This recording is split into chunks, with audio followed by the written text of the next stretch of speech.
الحمدللہ والصلاۃ والسلام علی رسول اللہ وعلی آلہ وصحبہ اجمعین۔ السلام علیکم ماما۔ وعلیکم السلام۔ چلیں آج ذرا دیر ہو گئی لیکن پھر بھی ایپیسوڈ کر لیتے ہیں اگلا۔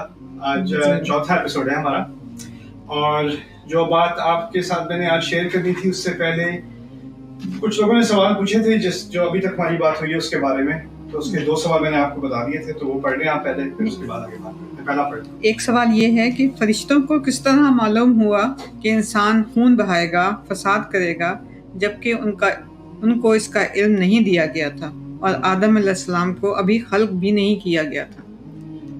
تو ایک تو ہے کہ اس طرح کے سوال پہلی بات جو کرنی چاہیے بہت ویلڈ ہے، اور دوسری بات یہ کہنی چاہیے کہ جن چیزوں میں اسلام نے کھل کر ہمیں کچھ نہیں بتایا اس کو ایکنالج کرنا چاہیے۔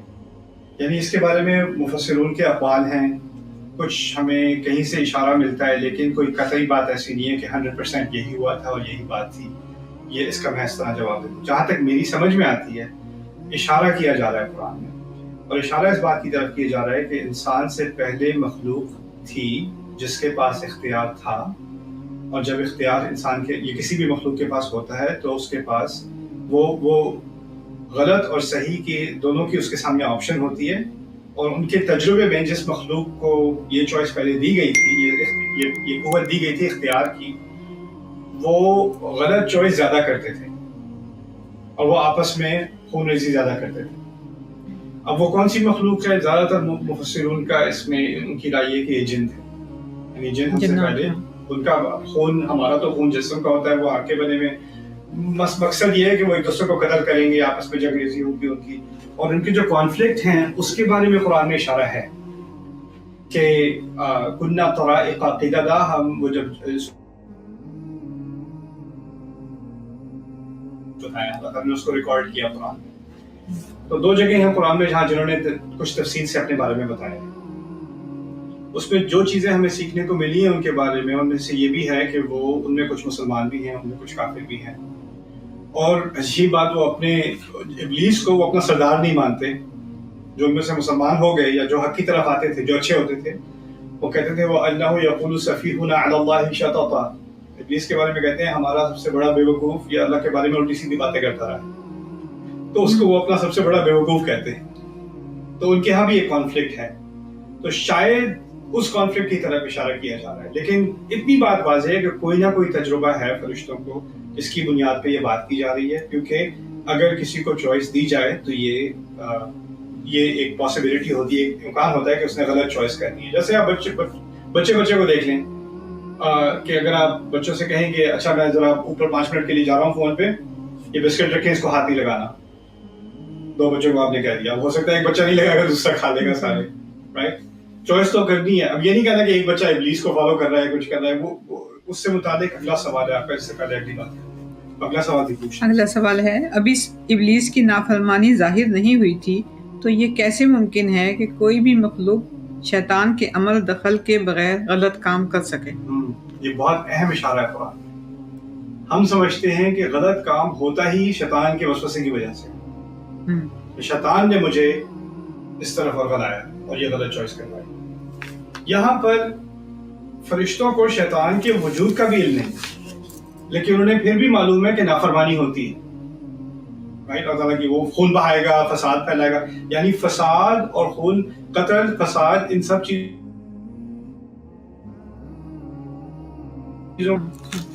اس سے ہم جو سب سے اہم اس میں جو لیسن ہے ہمارے لیے وہ یہ ہے کہ ہم نہ اب نہ ماضی میں نہ بعد میں جا کر کہہ سکیں گے کہ ہم نے جو کچھ کیا شیطان کی وجہ سے کیا۔ لوگ کہتے ہیں اگر یہ کم وقت شیطان نہ ہوتا تو ہمارے مسئلے حل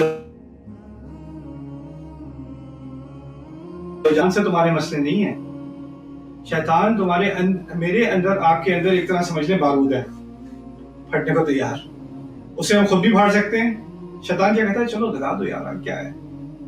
یعنی وہ جو عنصر ہے نا ہمارے اندر جو غلط کام کر سکتا ہے وہ ابھی سے ہے ہمارے اندر۔ اللہ تعالیٰ نے ہمیں ہمارے بارے میں کہا فَأَلْهَمَهَا فُجُورَهَا وَتَقْوَاهَا، ہمارے بارے میں، تو شیطان کے بارے میں نہیں، ہمارے بارے میں کہا کہ انسان کو الہام کیا 2 چیزوں کا، 2 صلاحیتوں کا، 2 ٹینڈنسیز کا، 2 پوٹینشلز کا۔ وہ کیا ہے؟ فجورہا و تقواہا۔ فسق و فجور میرا خیال اردو میں بھی استعمال کرتے ہیں، یا نا؟ تو فجور کی بھی ایک ٹینڈنسی اللہ تعالیٰ نے ہمارے اندر الہام کی اور تقوی کی بھی. فَأَلْهَمَهَا فُجُورَهَا وَتَقْوَاهَا نفس کے بارے میں بات ہو رہی ہے کہ انسان کی نفس کے اندر یہ دونوں چیزیں ودیعت ہیں. تو یہ اس سے ہمیں یہ پتہ چلتا ہے کہ جب چوائس آتی ہے جس یہ بڑی امانت اللہ تعالیٰ نے ہمیں دی ہے چوائس کی, اس کے ساتھ ہمیں ایک عظیم بھائی کرنے کی بھی صلاحیت ہے اور اسی چوائس کی وجہ سے ہمیں عظیم برائیاں کرنے کی بھی صلاحیت ہے. اس کی ایک اچھی مثال میرے نزدیک میری فیوریٹ مثالوں میں سے ہے موسیٰ علیہ السلام کی. موسیٰ علیہ السلام جب مصر میں تھے اور فرعون کے تحت تختے کے اندر رہتے تھے, ابھی وہ نبی نہیں بنے تھے, وہ پرنس کی لائف رویل زندگی گزار رہے تھے, لیکن چپکے سے جا کے وہ مدد کیا کرتے تھے غریبوں کی دوپہر کے ٹائم پہ. عربوں کے یہاں اسے قیلولہ کہتے ہیں, پتہ نہیں اردو میں کیا کہتے ہیں, دوپہر کے ٹائم لوگوں نے سو جاتے ہیں تھوڑی دیر کے لیے. تو سارے وہ سب غلام تھے بنو اسرائیل, تو اس وقت پولیس والے بھی تھکے ہوتے تھے جو ان کو مار مار کے کام کرواتے تھے, تو وہ بھی کوئی سڑکوں پہ نہیں تھا. تو وہ جا کے اس ٹائم پہ جب کوئی اتنی سخت گرمی ہوتی ہے باہر کی کوئی ٹونٹ ہی نہیں کرے گا, اس وقت جا کے وہ مدد کیا کرتے تھے لوگوں کی. تو ایسے ہی ٹائم پہ نکلے مدد کرنے کے لیے, ینگ آدمی تھے, تو دیکھا کہ ایک پولیس والا ایک اپنے مسلمان کو, بنو اسرائیل کا مسلمان تھا اس وقت, اس کو پٹائی کر رہا ہے سڑک پہ. انہیں غصہ آ گیا کہ یہ کم ظلم کرتے ہیں ہم پہ کہ یہ بھی بیچارے کو اس طرح مار رہا ہے, مار مار کے قتل کر رہا ہے. تو انہوں نے بیچ میں لڑائی کو روکنے کی کوشش کی اور ایک مکہ لگا دیا پولیس والے کو, وہ مر گیا. یہ کہانی کافیوں کو پتہ ہے, جیسا قرآن میں سورۃ القصص میں ہے, فَوَقَذَهُ مُوسَىٰ فَقَضَىٰ عَلَيْهِ. اچھا, یہ مارنے کے بعد اس کو اندازہ ہوا کہ اس نے کیا, ان کو اندازہ ہوا انہوں نے کیا کیا. تو پہلے الفاظ ان کے منہ سے نکلا من عمل الشیطان, یہ شیطان کے عمل میں سے, انه عدو مضل مبین, یہ ایسا دشمن ہے جو گمراہ کرتا ہے اور واضح گمراہی کرتا ہے. تو انہوں نے پہلے بلیم کس کو کیا؟ شیطان کو. لیکن پھر اس کے فوراً بعد کہا قال ربی انی ظلمت نفسی دو باتیں ایک ساتھ میں کہہ دی. ایک تو یہ شیطان کے عمل میں سے ہے, وہ گمراہ کرتا ہے, اور دوسرا میں نے غلطی کی. اس سے بات یہ نکلتی ہے کہ اصل میں غلطی کیا تھی؟ غلطی مکمل نہیں تھا, غلطی جلد بازی تھی. پوری سچویشن کو سمجھنے سے پہلے انہوں نے ایکشن لیا, جلد بازی. العاجلۃ من الشیطان, رسول صلی اللہ علیہ وسلم کہتے ہیں جلدی کرنا شیطان سے ہوتا ہے. تو وہ اس جلدی کو شیطان نے ایکسپلائٹ کیا کہ اچھا ظلم ہو رہا ہے تمہارے سامنے, کچھ نہیں کرو گے کیا, کچھ تو کرو. اور وہ اچھائی کی نیت میں ان سے جلدی میں یہ غلطی ہو گئی. تو غلطی کیا ہوئی کہ شیطان نے سجیشن دی تھی کہ کرو بھائی, کیا کھڑے کھڑے دیکھتے رہو گے, اور وہ ایک اچھی چیز لگی. زین لہم الشیطان اعمالہم, شیطان بری چیز کو اچھا لگنے دیتا ہے. تو ان کے دماغ میں تھا میں کسی کی جان بچا رہا ہوں, اچھا کام کر رہا ہوں, اور وہ شیطان اس چیز کو بھی ایکسپلائٹ کر لیتا ہے. تو یہ شیطان کے عمل میں سے ہے کہ اس نے میری اچھی نیت کو ایکسپلائٹ کیا اور مجھ سے یہ کام نکلوا دیا. لیکن غلطی آخرکار میری ہے, مجھے ریکگنائز کرنا چاہیے تھا کہ رک کے مجھے پوری سچویشن اسیس کرنی چاہیے تھی اس سے پہلے کہ میں عمل کروں. یہاں سے بھی ہمیں یہی سیکھنے کو ملتا ہے کہ شیطان نے کام نہیں کروایا. شیطان نے, جس طرح کوئی سیلس پرسن ہوتا ہے نا, بڑی کنونسنگ طریقے سے آپ کو گاڑی بیچنے کی کوشش کرتا ہے, سائن آپ نے ہی کرنے ہیں. آخر میں آپ اس کو نہیں بلیم کر سکتے کہ تیری وجہ سے میں نے سائن کیا. سائن تو آپ نے کرنے, پیسے آپ نے دینے. اگر وہ آپ کو کنونس کر لیتا ہے تو وہ پھر آپ کی غلطی ہے, رائٹ. تو یہاں اس دوسرے سوال میں اصل ایول کیا ہے, اصل شر کیا ہے؟ اصل شر شیطان, ہمارے اندر ایک شر موجود ہے جس کو وہ ایکسپلائٹ کر سکتا ہے, اور ہمیں یہ ریکگنائز کرنا پڑے گا کہ ہمیں خود ذمہ داری لینی. لوگ کہتے ہیں کیا یار مجھ پہ شیطان چڑھ گیا تھا, اس وقت میں اپنے آپ میں نہیں تھا, میں کچھ اور بن گیا تھا, اور میں یہ ذمہ داری نہیں لینی اپنی. لیکن قرآن میں انسان کو اپنی ذمہ داری لینی ہی لینی. وہ یہ کہہ نہیں سکتا کہ ایک دن میں شیطان کو کہوں گا شیطان کی وجہ سے سب کچھ ہوا. یہاں تک کہ قیامت کے دن جو مکالمہ ہے ہمارے اور ابلیس کے درمیان, جو ہمارے ساتھ نہ ہو معاذ اللہ, جو لوگ جہنم میں جانے ہیں ان کے ساتھ ابلیس کا مکالمہ ہے. تو وہ کہتا ہے میں نے تمہیں کب کہا تھا, میں تو تمہیں چوائس دی تھی, تمہیں فورس تھوڑی کیا تھا. ما انا بمصرخکم وما انتم بمصرخی, نہ میری کوئی اتھارٹی تھی تمہارے اوپر. اب یہ سب ہونے سے پہلے میں آگے کی بات کر رہا ہوں پہلے, لیکن جب ابلیس کو دھتکارا گیا جنت سے اور نیچے زمین پر ڈالا گیا, اس وقت اللہ نے کہا تھا ان عبادی لیس لک علیہم سلطان, میرے بندوں پر تمہاری کوئی حکمرانی نہیں ہوگی. تو سلطان عربی میں کنٹرول کو بھی کہتے ہیں. میرے بندوں پر تمہارا کوئی کنٹرول نہیں ہوگا, یعنی وہ وسوسے کی حد تک جا سکتا ہے, اس کے مزید اس کے ہاتھ میں کوئی کنٹرول نہیں. تو یہ ایک ہمیں سمجھنے کو کہ جو شر ہے دنیا میں اس کو آپ صرف شیطان پہ بلیم نہیں کر سکتے. شر پہلے بھی ایگزسٹ کرتا تھا, فیصلہ انسان کے اختیار میں, فیصلہ انسان کے اختیار میں, اس لیے وہ ذمہ دار بھی خود ہے ان کے کانسیکوینسز کا, اس کے نتائج کا. وہ یہ نہیں کہہ سکتا شیطان کی وجہ سے ہوا ہے, میں کیا کر سکتا ہوں. اچھا, اب یہاں پر جو اگلی بات آپ سے میں نے کرنی تھی وہ یہ تھی فَاهْبِطْ مِنْهَا فَمَا يَكُونُ لَكَ فِيهَا فَاخْرُجْ إِنَّكَ مِنَ الصَّاغِرِينَ. یہاں سے نیچے اتر. اللہ تعالیٰ نے ابلیس سے کہا, جب اس نے کہا میں بہتر ہوں, میں آگ سے بنایا گیا, یہاں سے نیچے اتر. فَمَا يَكُونُ لَكَ أَن تَتَكَبَّرَ فِيهَا, تمہارے لیے یہ تیرے لیے یہ مناسب نہیں. یکون لکا, تیری کوئی حق نہیں بنتا تمہارا یہاں پر, تمہارے لیے امکان ہی نہیں کہ یہاں پر تم اپنی بڑائی دکھاؤ. تتکبر فخرج, تو نکلو یہاں سے. انک من الصاغرین, تم چھوٹے کیے جائے والوں میں سے, تم چھوٹوں میں سے ہو. صاغر کا لفظ استعمال ہوا ہے, صغیر ہم اردو میں بھی کہتے ہیں چھوٹے کو نا, صاغرین. اس میں دو چیزیں اہم ہیں میرے نزدیک. پہلی کہ اس کا تکبر کیا ہے. اس نے تکبر اللہ تعالیٰ سے نہیں کیا, اس نے تکبر انسان سے کیا. تکبر کی اصل صرف یہ نہیں ہے کہ انسان خدا کو نہ مانے, اپنے آپ کو بڑا مانے خدا کے مقابلے میں. تکبر کی اصل یہ ہے کہ انسان اپنے آپ کو کسی اور مخلوق سے بڑا مانے. اور ہم سمجھتے ہیں کہ چلو اللہ تعالیٰ کے سامنے تو ہم دعا کر رہے ہیں, گڑ گڑا رہے ہیں, تو ہمیں تکبر نہیں ہے. کوئی سجدے بھی کر رہا ہو, حج بھی کر رہا ہو, روزے بھی رکھ رہا ہو, پھر بھی اس میں تکبر ہو سکتا ہے. کیونکہ ایک طرف اللہ تعالیٰ کے سامنے, عربی میں تواضع کہتے ہیں, ہیوملٹی کو اردو میں کیا کہتے ہیں, تذلیل. اللہ تعالیٰ کے سامنے تذلیل ہو انسان. بالکل کوئی ہماری کوئی انا نہیں ہے خدا کے سامنے, ہم سر اپنا گرا رہے ہیں, اپنے چہرے کو زمین پہ ڈال رہے ہیں اللہ کے سامنے. اس سے لگے کہ انسان بڑا ہمبل ہے. یہ اللہ تعالیٰ کے ساتھ ہیوملٹی اور چیز ہے, اور پھر جا کے اپنے بھائی کے ساتھ ہیوملٹی, اپنے بزنس پارٹنر کے ساتھ ہیوملٹی, والدین کے ساتھ ہیوملٹی, بچوں کے ساتھ ہیوملٹی, اسپاؤس کے ساتھ ہیوملٹی, بھائی بہن کے ساتھ, وہ ہیوملٹی اور چیز ہے. اور یہاں پر اصل تکبر انسان اور کہ یہ چیز اللہ تعالیٰ کے یہاں قبول نہیں. تلک الدار الآخرہ نجعلها للذین لا یریدون علوا فی الارض ولا فسادا والعاقبۃ للمتقین. یہ آخری گھر ہم نے ان لوگوں کے لیے بنایا ہے جن کو وہ اونچائی نہیں چاہتے. یعنی اونچائی کا مطلب کہ اپنے آپ کو کسی اور سے سپیریئر بننے کا انہیں کوئی بخار نہیں, کہ ہمیشہ کسی نہ کسی طرح میں اوپر آ جاؤں. اب اس میں یہ نہیں ہے کہ میرے پاس فرعون کی طرح کا محل ہو, یا میرے پاس لاکھوں ہوں یا کروڑوں ہوں. چھوٹی چھوٹی باتوں میں بھی تکبر آ جاتا ہے. اچھا, ان لوگوں نے یہاں پر اپنے کیا ولیمہ کرایا تھا, ہمیں تو اس سے اچھا کرانا پڑے گا. اچھا, انہوں نے یہاں سے اس سے ہمیں ایکسپینسو کرنا پڑے گا. اچھا, اس کو پھر میں کیا ہوتا ہے, انہوں یہ ہمیں اس سے بہتر کرنا ہے, اس کو دکھانا ہے ہمارے پاس اس سے بہتر ہے. اور یہ چیز ہم بچوں میں شروع سے ڈال دیتے ہیں, بچوں میں ڈال دیتے ہیں. It's so disgusting. بچوں میں ڈال دیتے ہیں کہ یہ بچے کسی کے گھر پہ جائیں گے اور کہیں گے او تمہارے پاس پلے اسٹیشن 4 ہے, ہمارے پاس پلے اسٹیشن 5 ہے, رائٹ. اور وہ اس چیز کو ہم روکتے نہیں, اس کو فکس نہیں کرتے. اور یہ جو کمپیریزن کی بنیاد پہ کہ میرے پاس ایسے جوتے ہیں, تمہارے پاس تو چیپ والے ہیں, میرے پاس تو یہ ہے, تمہارے پاس یہ بھی نہیں ہے. اچھا, ہمارا گھر تو اتنا بڑا ہے, تم لوگ اپارٹمنٹ میں رہتے ہو, تم لوگ شیئر کرتے ہو, ہمارا تو سب کا ایک الگ ہے.